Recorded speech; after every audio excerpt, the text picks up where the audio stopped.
And we are live. Welcome back, everybody, to Beyond the ToolBelt episode 305. I am your host, Cobb Backer. Thank you for joining us on this Wednesday edition. We will be right back after our short intro from our sponsors.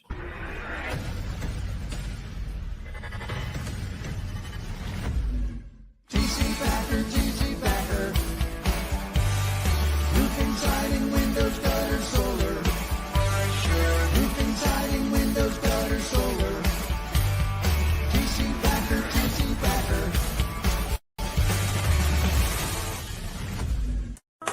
Is your lead flow down? Whether you're a company owner, office staff, salesperson, or installer, you're a roofing rock star.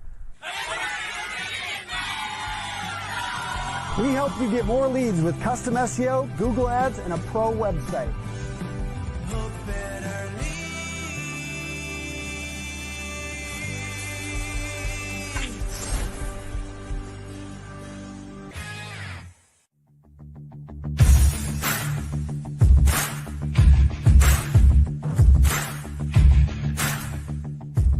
Welcome to Behind the ToolBelt, where the stories are bold, the conversations are real, and the insights come to you live, raw, and uncut. Every week, host Cobb Backer sits down to bring you the stories, the struggles, the lessons learned, and the wins. No filters, no scripts, just the truth. Please welcome your host of Behind the ToolBelt, Cobb Backer. Let's go. Welcome back, everybody, behind the tool belt. Thank you for joining us on this amazing Wednesday. I think they're calling for some rain tomorrow. Sorry that we are late. I had to take a moment to get my head out of my ass. And here we are. We are live and on time. So that means we are on time. So anyhow, I want to talk today about that voice, that loud ass voice that chooses that voice that tells you that little bitch voice. I'm going to call it the bitch voice, right? That you listen to every day. And I'm going to explain to you where that might come from. Okay. And it's the stuff that you input, between your ears, okay? The stuff you listen to on the way to the job site, between calls, lunch, the shows you play, the people you stand next to, okay? The posts that you scroll. Those inputs are framing your decisions before you even leave the house in the morning. Okay, today we're gonna tighten up those inputs a little bit. We're gonna open your minds without losing our standards and drop the victim mindset and keep pushing when the work gets heavy. And we know it gets heavy. And so welcome back to Behind the ToolBelt, where we talk about building things that last, whether it be businesses, crews, habits, mindsets. I am your host, Cobb Backer. So let's start with an input audit. Let's do a little audit, because I've had to do quite a few of these here over this past our season 5 of Behind the ToolBelt, coming up on season 6 already. I think in about 7-ish weeks. Yeah. So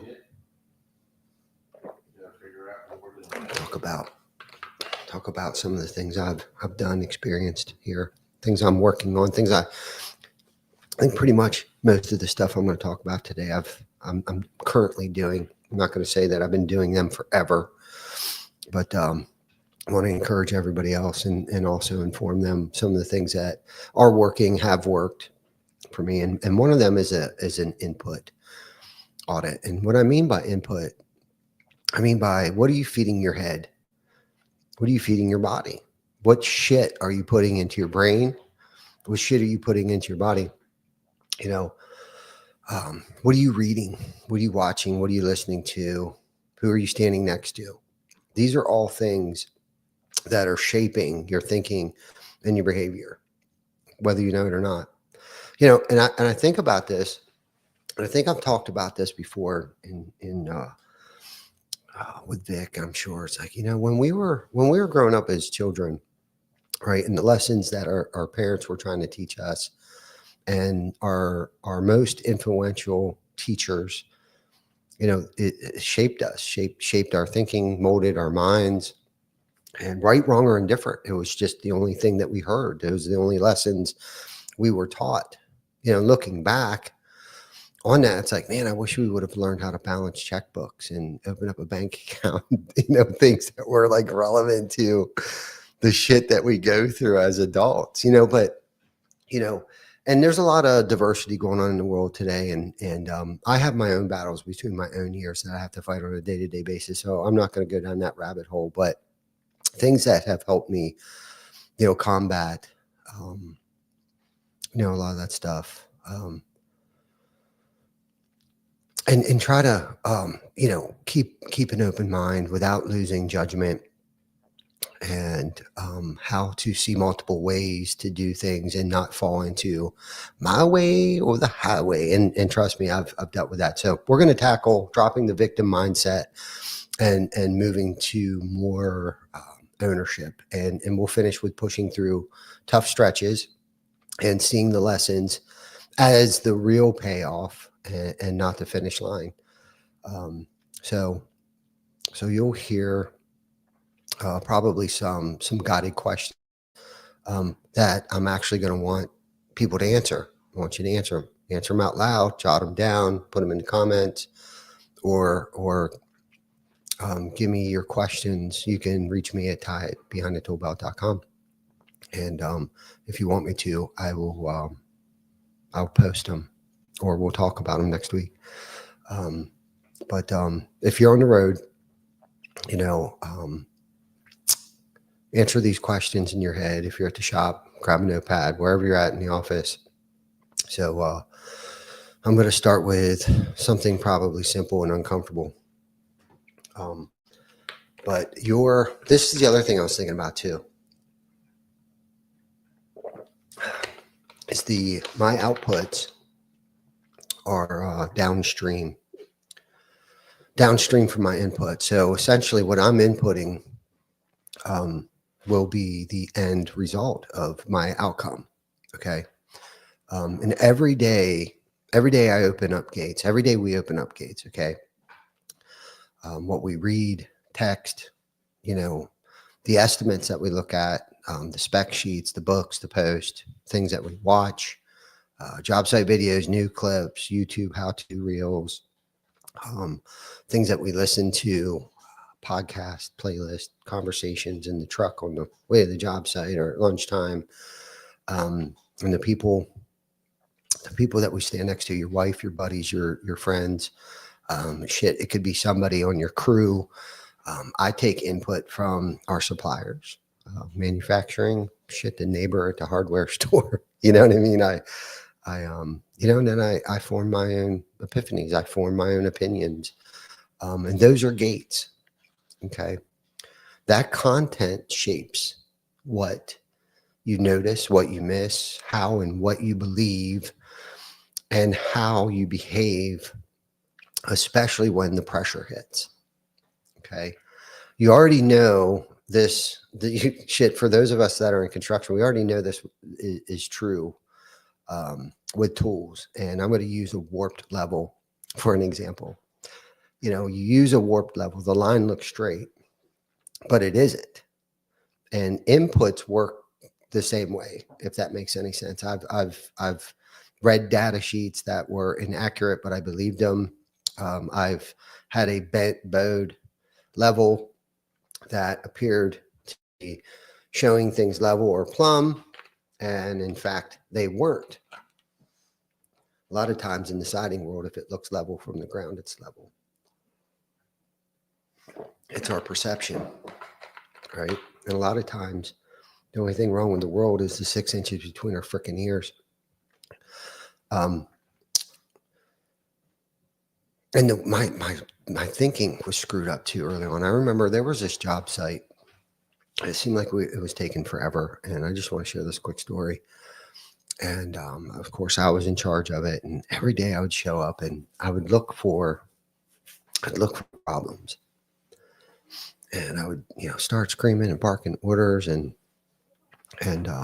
nothing seemed to get any better. I couldn't figure out why. Like, I just couldn't scream any louder. I couldn't drop any more mother effers, and I just couldn't figure out why. They just couldn't get a fire under everybody's ass. And I looking back today, it's, my perception of things is completely different. Where if I show up on a job site, I'm looking at things like, has it been too windy? Do they have the right equipment? Is there enough manpower here? Was there material shortages? Was there, I try to look for, yes, issues, but also things that I'm in control of. And that is getting more equipment out there, getting more manpower out there, ordering the right material. So I want to take a minute here, and I'm going to ask 5 questions. And you can answer these questions out loud or grab a note. So what's the last thing you read that genuinely improved your work? Okay. So there's read, there's watch. Okay. Watch. Which channels or reels actually lifted your standard? And which ones just spiked your emotions? Because I know I'll watch something, man, and it just kind of gets me pissed, and I got to keep scrolling. Fortunately, on my feed, I have fishing, golfing, and real positive shit that I'm into as far as my hobbies go and stuff like that. And I'll get sucked into some pretty, educational stuff when it comes to fishing techniques or golf swings and stuff like that.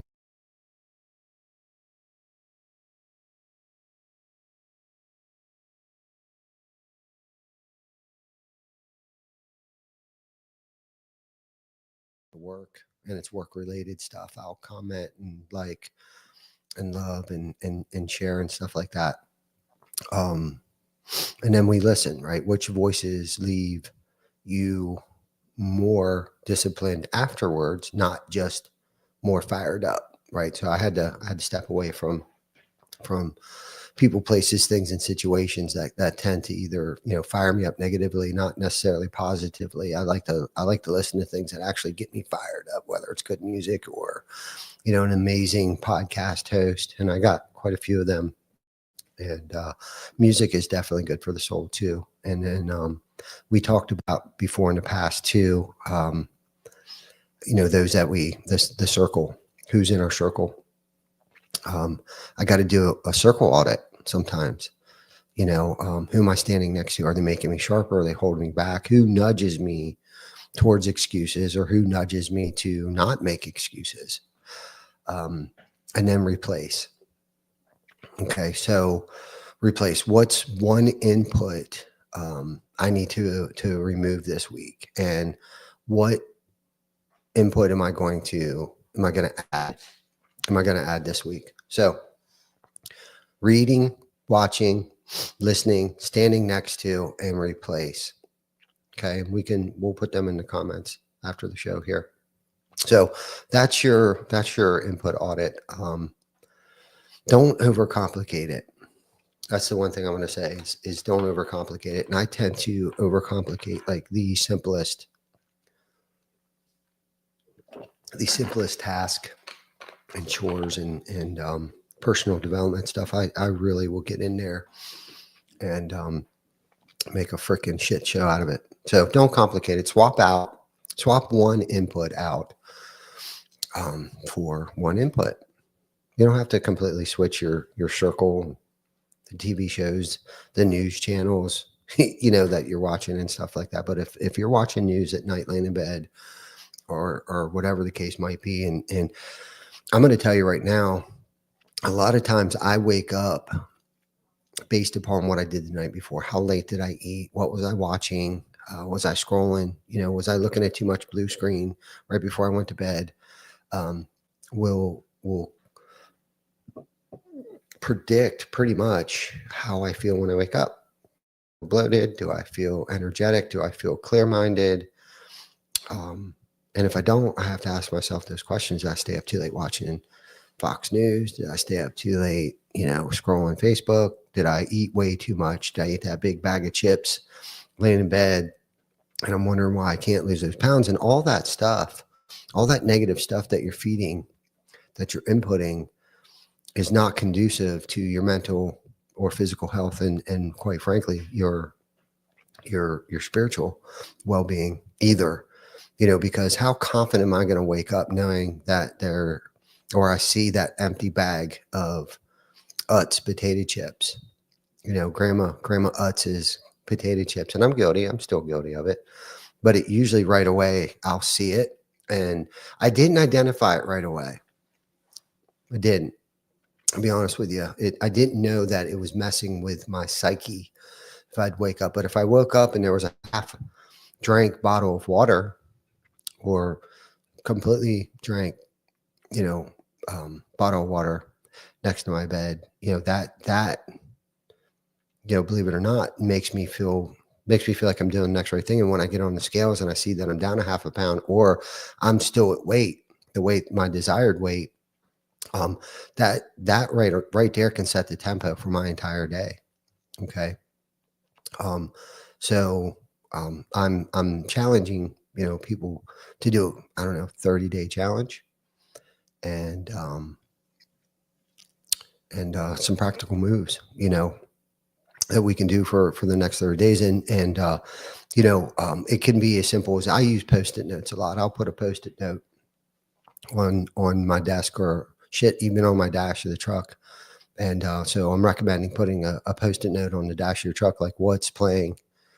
What am I listening to right now? Am I listening to Rush Limbaugh? Am I listening to, just somebody running their mouth? Or am I learning something? Am I listening to something positive, whether it be good, positive music? And this is what's brilliant, but very obvious. But we have that choice on what channel is on the radio. Okay. Build a 5-minute morning input stack, and I'm going to share with you kind of what I've done. 5 minutes of quiet in the morning, no phone, no computer, no nothing. 2 pages from a solid book, something that I can apply to my life. 1 text of encouragement to somebody in my family, on my crew. Right now, I got this little thread going with this guy that is out of North Carolina. And then a short podcast or a segment that teaches me and not rants, right? Because there's a lot of podcast people out there that just rant, that just bitch about what's going on in the world. And for me, that's not conducive. I don't really give 2 shits about. I do care. Let me digress a little bit. I do care about what's going on in the world, but I think a lot of us are getting too hemmed up in the external economy, and need to focus more about our own businesses and our internal economies. And that could be at home, that could be at our place of work, but we need to mind our own and make sure our household is on lockdown, and we're taking care of those that most. And that what is something that I'm going to stop avoiding? What is that difficult task, or that chore or thing that I need to get done? And realistically, I think three out of those 4 things take maybe 12, 15 minutes every morning. If I listen to something, I read. I read more than 2 pages. But 5 minutes without the phone, that's kind of where I chew up that 5 minutes. I read a couple pages. I read a little something in the morning at home, and I read something here at work. I just picked another book up here at work that I'm currently reading right now, that I feel is going to help me, not just today, but it's going to help shape who I want to be on this journey that I'm on right now. But also keeping an open mind. Okay. And now I want to talk about keeping an open mind without turning into, I want to call it a drift sock. And a lot of you might not, unless you fish, know what a drift sock is. A drift sock is for somebody who, like me, has a boat and has never yet got a trolling motor put on their boat. So when the wind's up and or the drift speed isn't what I want it to be, I'll throw out it's like a kite. I'll throw a kite off the side of the boat to slow the boat down on our drift. So I just thought I'd share that. Don't be a drift sock or a drift sock. Okay. Open, being open-minded is doesn't mean uncommitted. It means you're willing to test whether your way is still the best way today. Okay. And here are four tactics I've used at home and I've used it at work, and it's before, and I'm getting better at this. And before I shut somebody down, I try to say, or I recommend, try saying their idea in a way they think is better than the way they said it. Okay. So for an example, so what you are saying is we can cut the siding with a saw. And I'm going to try to keep this construction based here because, it's called Behind the ToolBelt. So we can cut the siding with a saw instead of hand cutting each individual piece with snips. The win is fewer trips and cleaner lines. Did I get that right? Okay. If they say yes, now you're both solving the same problem.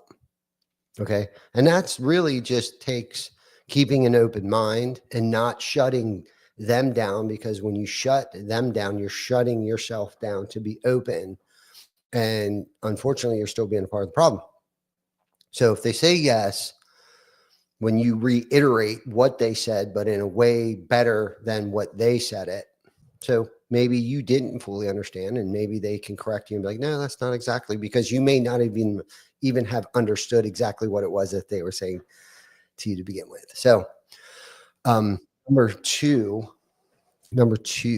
would be the 2% truth rule. If any idea you don't like, hunt for the 2%. Okay. That's true or useful. Okay. Maybe the whole plan won't work, but the detail about staging materials could save us hours. Okay. Getting back to using a saw, cutting the siding instead of hand snips, because I see guys out there, the generation that I grew up in, we had a cut guy on the ground, and he would stack siding up and he would actually be able to cut multiple pieces. Nowadays, I see individuals working by themselves on a wall and hand cutting individual pieces of siding with a pair of hand snips. I mean, I get it. I understand that they think it's faster because they're not waiting on somebody. But when you have a good ground guy that can stay 2 steps in front of you, it's definitely going to save you time and money in the long run. So anyhow, number 3, double click questions. Ask one more question than you would want to. Okay. Walk me through this. Give me an example. What are we assuming, right? What breaks this? Get good at because it really comes down to good question asking. So that's a skill. It's a skill that I have to work on. I continuously work on asking better questions, asking more questions, even when I don't want to, especially when I don't want to ask questions. Like, I've already shut it down. Nope, that idea is stupid. No.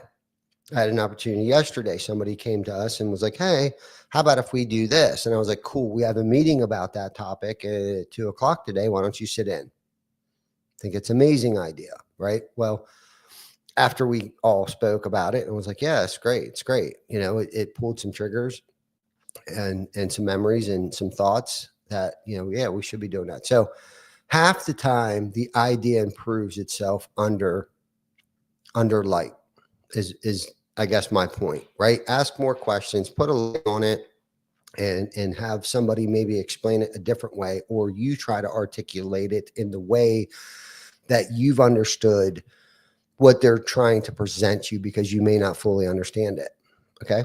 Open-mindedness, right? God, that's such a revelation, but it is.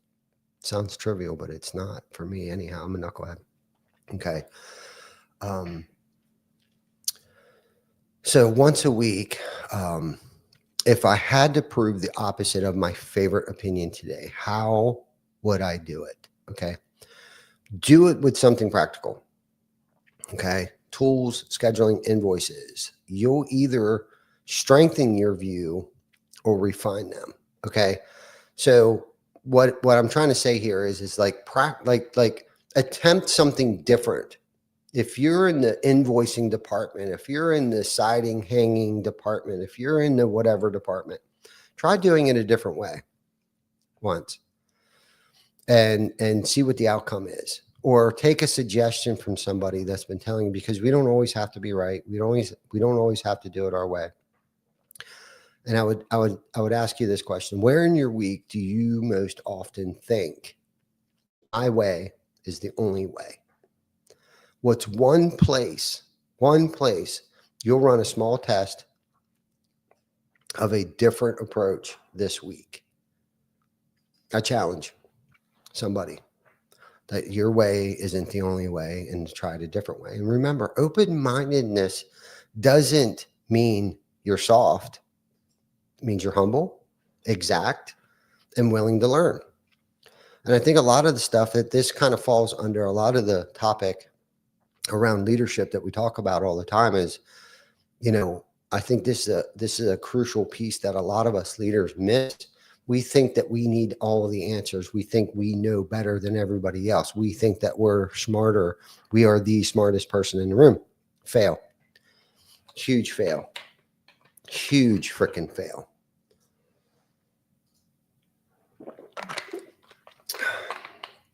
Okay, we're gonna move on to a little bit here, the dropping the old victim mindset. So let's call this out straight here. Okay, the victim mindset is tempting because it feels good for about 10 minutes. And Vic and I think we've been talking about this good. It's the easiest. It's easier. You get to be right for that 10 minutes and you don't have to do anything. You can just be negative Nelly and play the victim. So the bill later is heavy when you do that, right? Resentment, stuck projects, and the same week repeats over and over and over. I'm the victim. Nothing works out right. And here's the upgrade. Okay. Event. We have a choice and there's going to be an outcome. Okay. And you can't always pick the event. I can't always predict the situation that's going to happen. However, I can always pick my next choice. Okay. How I respond, how I react. And here's an example. Okay. Of victim and ownership. Okay. Victim would say something along the lines, the inspector screwed us. Okay. Ownership would be more like, we missed the spec change. Next time we review the updated spec sheet and we'll try to do better. Okay. Victim. And this was me. My crew never listens. Okay. Ownership. Ownership would be, I didn't make the standard visual, right? I didn't articulate the message. I didn't follow up. Today, I will post a checklist and review it at 3:30 and follow up with everybody. Okay. Victim mindset. Clients always want cheap. Okay. Ownership. I haven't learned how to show value early. Today or tomorrow, I will bring a sample board and a cost of not doing it chart. I will show value early in the conversation. Okay. Notice something. Ownership keeps your power. Okay. You keep the power. It doesn't let the event dictate your next move. Okay. And sometimes when you behave poorly, you can't even dictate your next move. because that offended person or persons or situation, they dictate the outcome for you. You either get hauled off in handcuffs, you get thrown off a job site. It's not working together. It's not keeping an open mind, even no matter how hard it stings, no matter how much it burns, right? Keep your head, keep the power. Okay. So again, getting back to the inspector where, we had an inspector fail us, okay, over just some minor safety rails. Old me would have flew off the freaking handle. Okay. The new me, I honestly thought, shows up. I honestly thought we built it right. I thought we built it to code. I asked the inspector for 5 minutes of his time to, document his exact expectations without flying off the handle, without being an arrogant asshole. I actually wanted to learn something. Okay. Can you write, or can you show me in the book, or when was this updated? When was this code updated? And then moving forward, we can make a simple pre-check inspection check sheet for the next time we, I don't know, have to put safety handrails on something, right? I'm just trying to pull some shit out of my ass here real quick.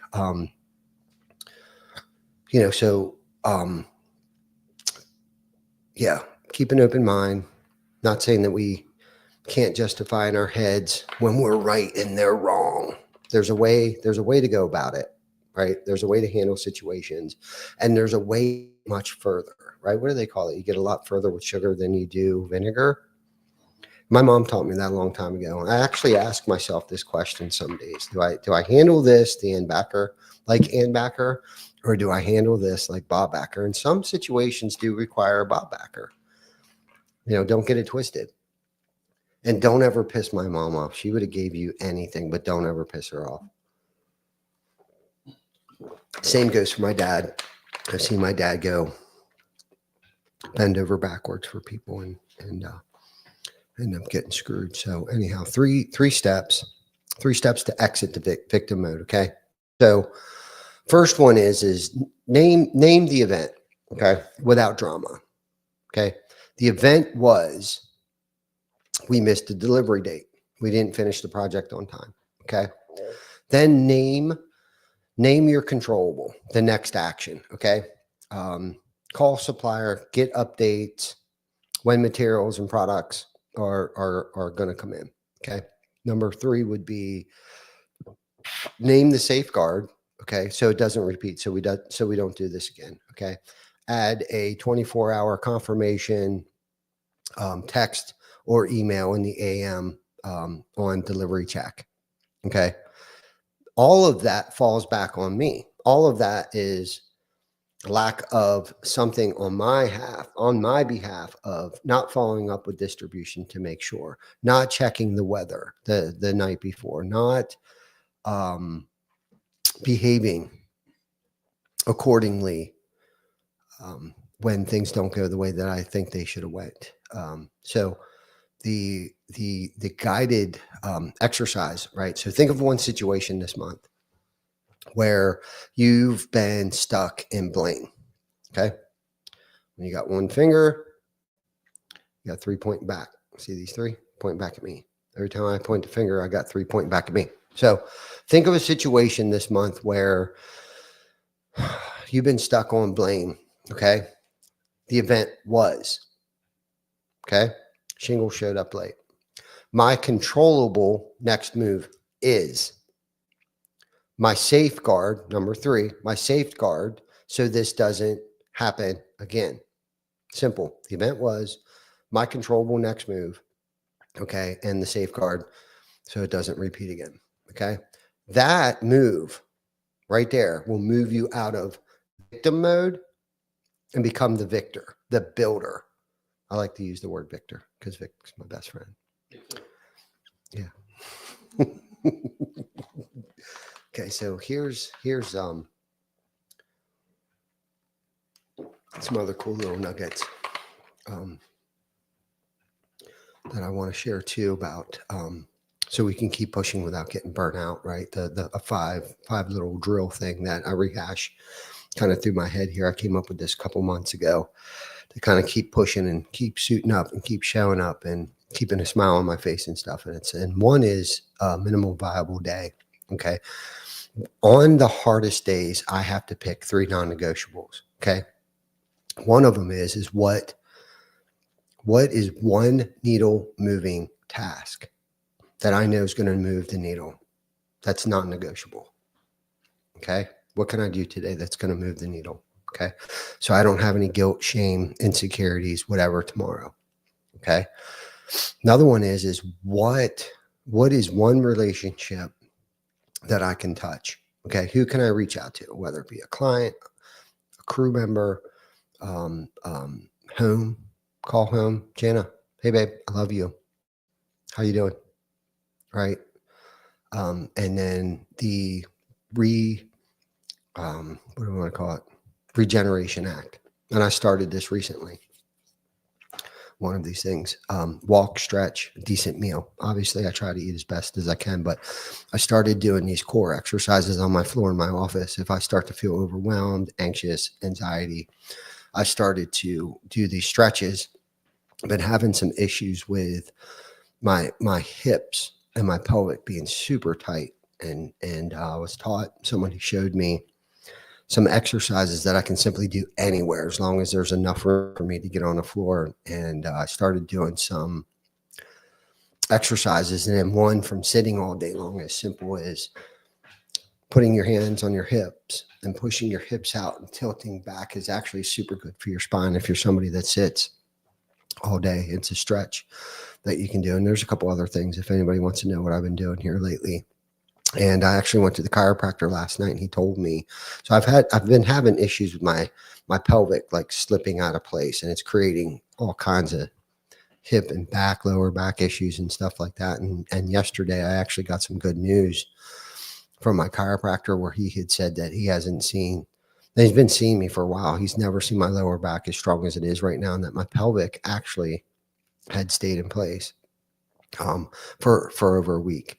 So that's good news. And it's from utilizing an exercise that I predominantly use when I get a little anxious, right? So instead of sitting there wallowing in my shit and stressing and freezing and being frozen in place, I'll get up and I do pace. I'm known for pacing a lot, but this stretch that I've been doing has really not only helped my stress, day-to-day stressors, but it has also helped me physically, which in turn makes me just mentally feel a lot better about me, right? And I'm not breaking those promises that I make to myself on a day-to-day basis.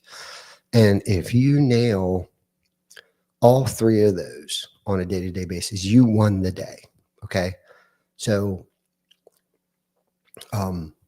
what's going to move the needle? Okay. What am I going to do today that's going to move the needle? Okay. 1 relationship touch and 1 regeneration act. Okay. What am I going to do? What movement am I going to do? Now, fortunately, I also work out a good bit. Okay. The 90-second reset. I've done this quite often here lately. The frustration spikes. Getting ready to lose my shit. Got to step away. Set. And I started doing some breathing in this 90 seconds here. And Vic and I learned something. We went on a trip with Erico and those guys, and I want to say his name is Dr. Gary.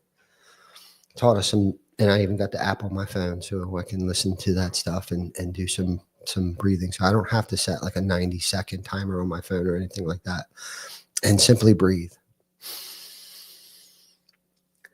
I don't know if some of this might sound corny, and I was a disbeliever until he hooked us up on a machine and was reading, like, our pulse, our heart rate, our age, our internal age, I think he was calling it.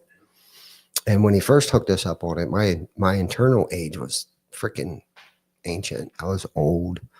And then after some real quick, easy breathing technique, oh man, it was below my age, right? My heart rate was at an age, younger than what I am, and some other matrix that he was measuring. It was good. It was good stuff. I see my hands come certain of my righteousness. That's right. Yeah. I'm certain I got it. I'm going to die on this hill. I'm going to do it. So deep belly, in through your nose, slow out through your mouth, and your brain stops flooding your body. And you get your thinking back. At least I do. And I'm pretty sure just about everybody else will. Breathing is pretty cool technique. Simple. You can do it anywhere. You go into the bathroom, 2 minutes, minute and a half. Okay. Focus on your breathing. I put one hand on my stomach so I can feel my diaphragm contracting in there. And then progress receipts. Keep a running list of what got better this quarter. Repeat clients, fewer callbacks, faster estimates, one apprentice, one mentoree, stepping up, whatever, and reading it on a bad day. Okay, proof beats feelings, right? So write down some wins, okay, for the quarter. Write down some wins from the year. Write down wins from freaking the week, okay, and rehash them next week, okay, and then run the drill. When chaos hits, script your next 3 moves, okay. Call the supplier, reshuffle the crew, update the customer, then run the drill without emotion, okay. Adjust after that. If you got to make an uncomfortable phone call, kind of figure out, if you got to send out an uncomfortable email or whatever the case might be, rehearse it in your head. Okay. Don't overthink it. All right. The important thing is that you made that phone call. You told the home, you got to call the homeowner, and you got to let them know, once again, you're not going to make it.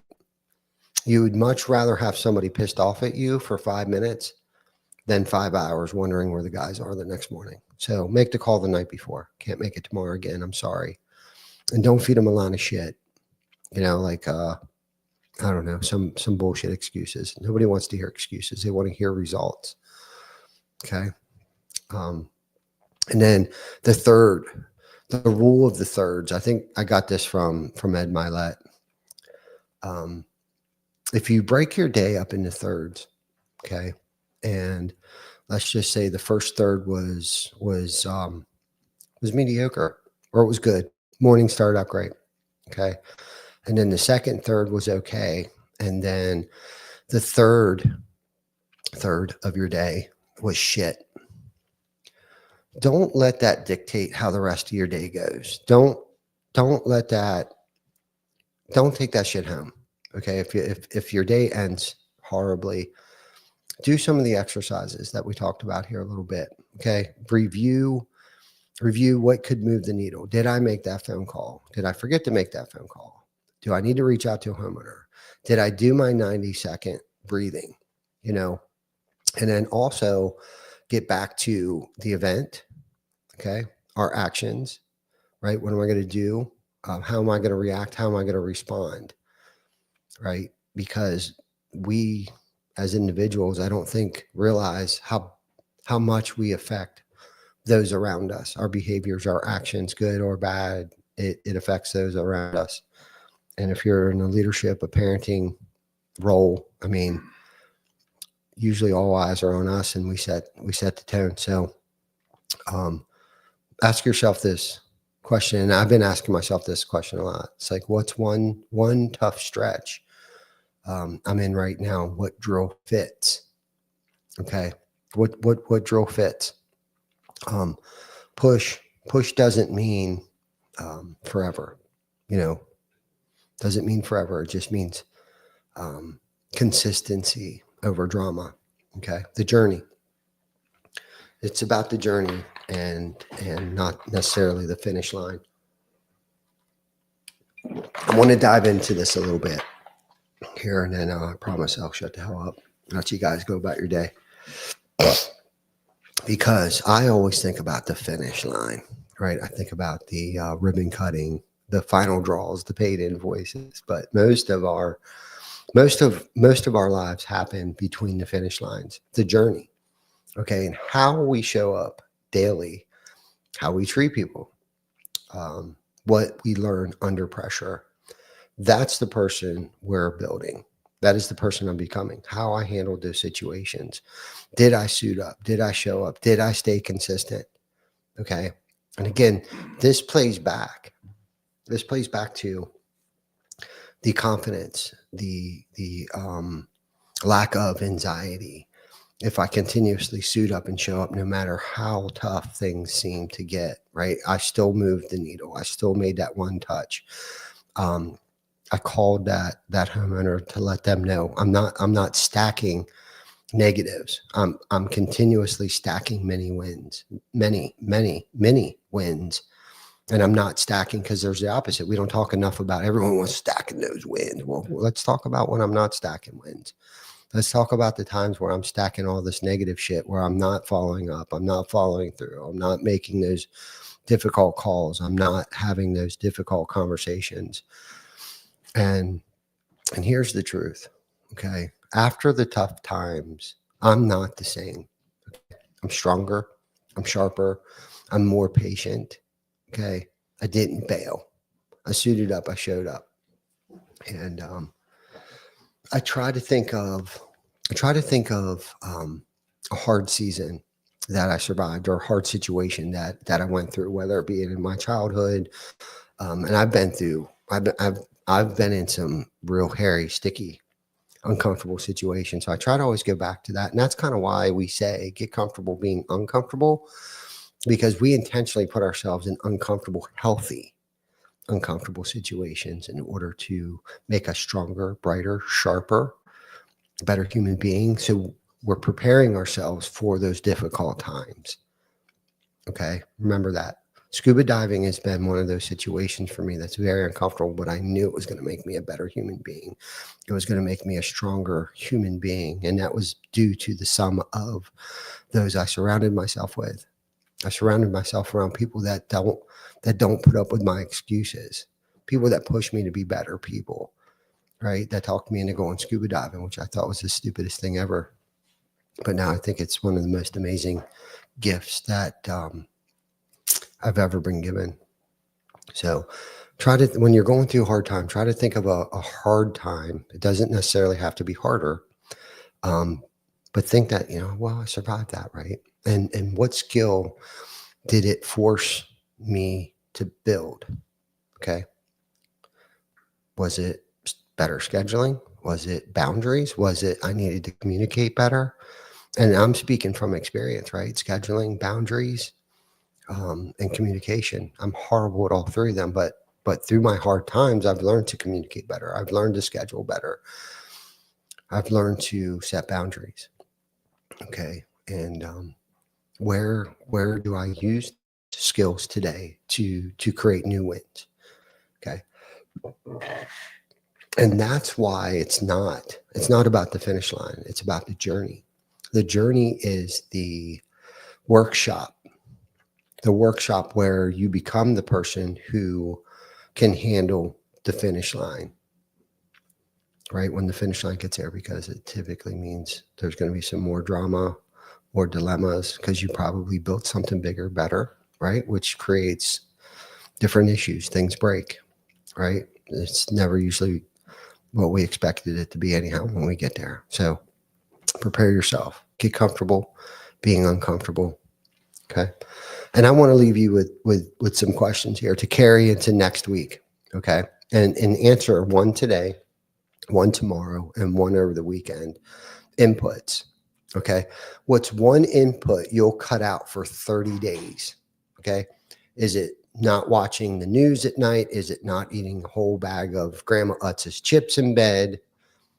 Whatever. What's one input? What is one piece of trash that I'm feeding my head, I'm feeding my body, that I'm going to remove? And what's one that I'm going to add? And why those? Okay. That's question, or that's one. Number two, open-minded. Okay. Where will I run a tiny test to see if there's a better way than mine? Okay. Because we were talking about or the highway. Okay. And then ownership. Okay. What sentence can I rewrite from victim mentality to ownership. Tough times, which drills, what am I going to rewrite? Okay. So little recap here. During tough times, which drill am I going to apply? Am I going to do a 90-second reset? Which am I going to allow 1/3 of my day dictate the rest of my day? I used to be horrible at that. Something would happen to me in the morning, and man, it would dictate the rest of my day. I mean, completely. I would completely remove all of the positive things that are in my life because of this one situation would just completely. And I'm not saying I don't get stuck for about 5, 15, 20 minutes in it. I'm not saying I'm a duck's ass.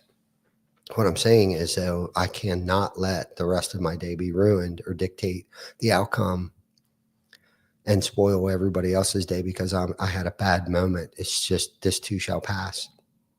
So yeah, the lessons from the hard seasons are paying off. You know what I mean? If I continue to keep thinking about this the way that I am, why is it happening for me? I may not be able to see it right this second, but I really truly believe if you dig into that, why is this happening to me right now? And if you can flip that to why is this happening for me, you will come up with something of why it's happening for you and not to you, because that's the victim mindset. That's that bitch voice in your head. Okay. It'll pay dividends. Trust me. I've tested it. So if you want me to read your answers next week, DM me or email me at Ty Behind the ToolBelt, Ty at Behind the ToolBelt.com and put in the subject line ToolBelt EP 305, and that way I'll read your answers here. So just a quick recap: inputs shape outputs. Okay, audit what you read, watch, listen, and who you stand next to. Okay, open mind, strong standards, the 2% truth. Okay, ask one more question and test the opposite. Okay, drop victimhood, choose ownership, event, choice, outcome. Swap your language, keep the power. Okay, keep the power. The moment you show your ass is the moment you lose all power. Okay, push through the heavy days. Okay, minimal viable day, 90-second reset, progress receipts, run the drill, rule of the thirds. Okay, don't let 1/3 of your day ruin the other 2/3. Okay, love the journey. I know it's hard. I know it's hard, man. But love the journey. The lessons in motion make you the person who can finish well. Okay, we'll make it to the finish line together here. So anyhow, this has been another amazing episode of Behind the ToolBelt.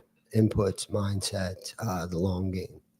Okay, if today helped you or anyone you know, or you think somebody might listen to this, share it with one person on your crew and leave a quick rating. I don't know if anybody's ever rated this yet, but helps more builders find the show, right? And we're builders. We're all building shit here, right? Tell me your input audit swap for the week. Send me your victim to ownership sentence. And if you run one opposite day test on your progress, I want to hear the results. Reach out to me again, DM me or Ty it at behindthetoolbelt.com. And remember, the tools in your belt matter, but the tools in your head decide how far you'll go. Okay. Usually the only thing that's going wrong is the 6 inches between your ears. Keep building. I love you guys, and I will see you